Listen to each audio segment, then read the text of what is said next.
Bonjour les élèves de classe EB7, je suis votre enseignante Mona Mhesh. Aujourd'hui, on va commencer par notre nouvelle leçon, les réactions chimiques.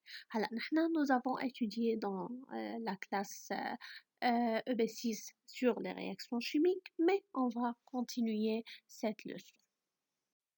L'objectif de cette leçon ou bien de cette vidéo est de définir et comparer entre les changements physiques et chimiques. Je veux vous poser une question. Avez-vous déjà observé un changement dans votre vie quotidienne? Par exemple, les feux d'artifice. يعني إذا بنطلع فيها إنه الفرقاع لما بيفقع في عنا changement. Par exemple, la pomme لما بنقص البوم بنلاحظ إنه le changement de couleur.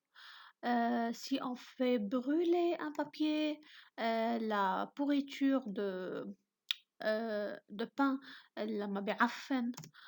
Par exemple, si on fait cuire quelque chose ou bien toute chose qu'on va cuire. La glace qui fait la fonte de la glace. Par exemple, si on fait couper le bois en des petits morceaux, tout ça sont des changements. Avez-vous déjà observé ces changements? Premièrement, observons ensemble comment ces changements se diffèrent-ils. On va prendre le bois et on va appliquer ces deux actions, couper et brûler sur le bois. Si on va couper le bois, on observe seulement que le bois est coupé, ou le morceau de bois est coupé en deux morceaux plus petits seulement. Si on va brûler le bois, on voit la fumée, on voit le cendre, on voit la flamme. Tout ça sont des nouvelles substances qui se forment. Maintenant, prenons la première action, couper le bois.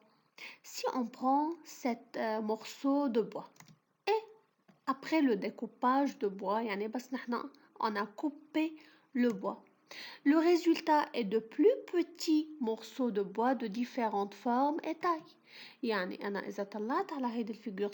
Si on observe cette figure, on voit le bois de tailles différentes, de formes différentes.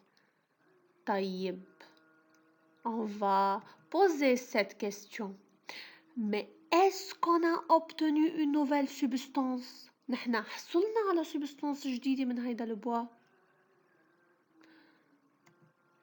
Réfléchir. Alors, non. ما في nouvelle substance. Seulement la forme et la taille qui se changent. بس تغير الفورم والتاille. Comment peut-on alors appeler ce changement? C'est le changement physique.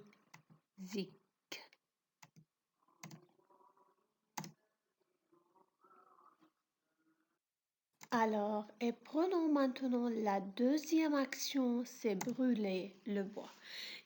Si on fait brûler ce morceau de bois, après qu'on a fait brûler le bois, qu'est-ce qu'on a obtenu? Le résultat est le dégagement de gaz qui est le dioxyde de carbone.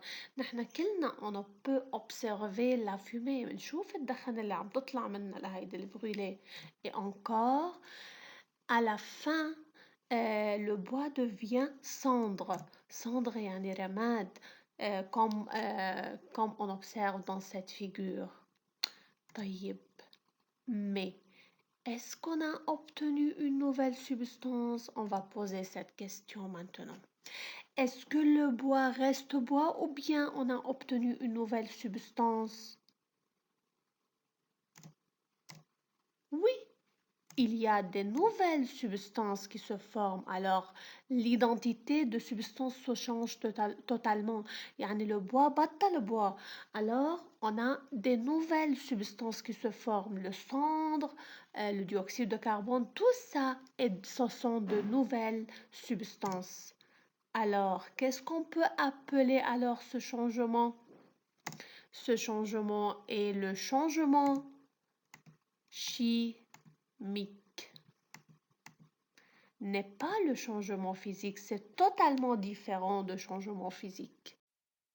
Par exemple, ici, prenons l'exemple de la vaporisation de l'eau, c'est-à-dire si on fait chauffer l'eau, puis l'eau atteint la température d'ébullition de l'eau, يعني صار عندنا la température d'ébullition de l'eau. L'eau qui est à l'état liquide se transforme en eau à l'état gazeux. يعني بنشوف الvapeur d'eau.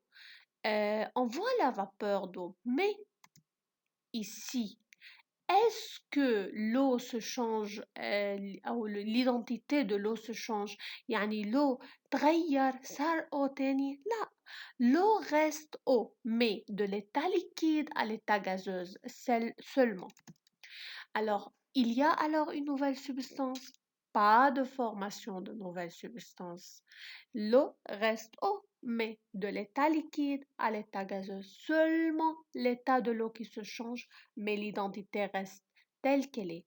C'est le changement physique.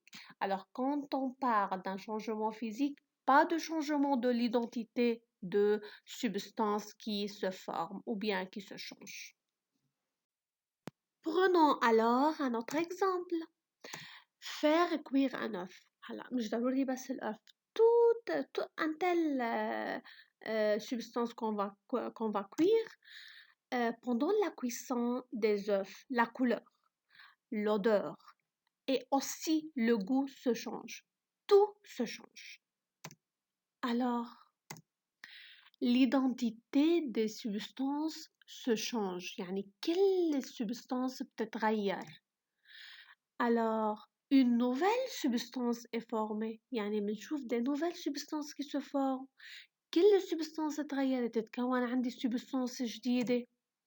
Alors, c'est le changement chimique. Maintenant, on peut différencier entre changement physique et changement chimique. Changement physique, seulement la taille, la forme, l'état qui se change. Mais durant un changement chimique, toute l'identité de la matière se change. Il y a des nouvelles substances qui se forment à partir des substances initiales. Alors finalement, faisons une application. Classer ces changements en changements physiques et chimiques. طيب. Regardons. Premier changement, le feu d'artifice. طيب. Le feu d'artifice, si on voit le feu d'artifice, اللي هو الفرقاع, on voit de la lumière, de fumée, de cendres. Tout ça sont des nouvelles substances. يعني, alors, le feu d'artifice est un changement chimique. Deuxièmement, la fonte de glace. يعني les glaces اللي هو الثلج. Quand il fait fondre en eau. يعني اللي هو الجلاس اللي هو الأو solide عم يتحول لأو liquide. طيب الأو reste eau. ما تغيرت الإيدنتيتي للأو.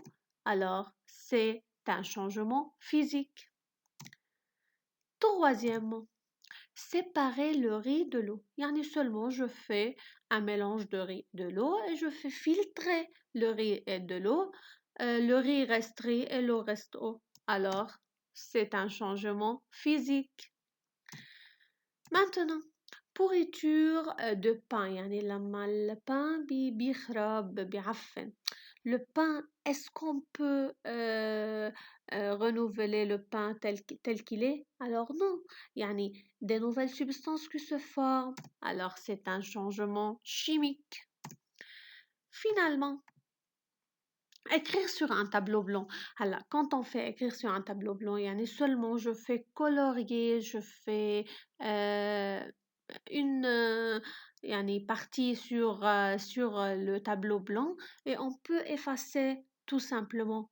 Alors, c'est un changement physique. Et merci pour votre attention.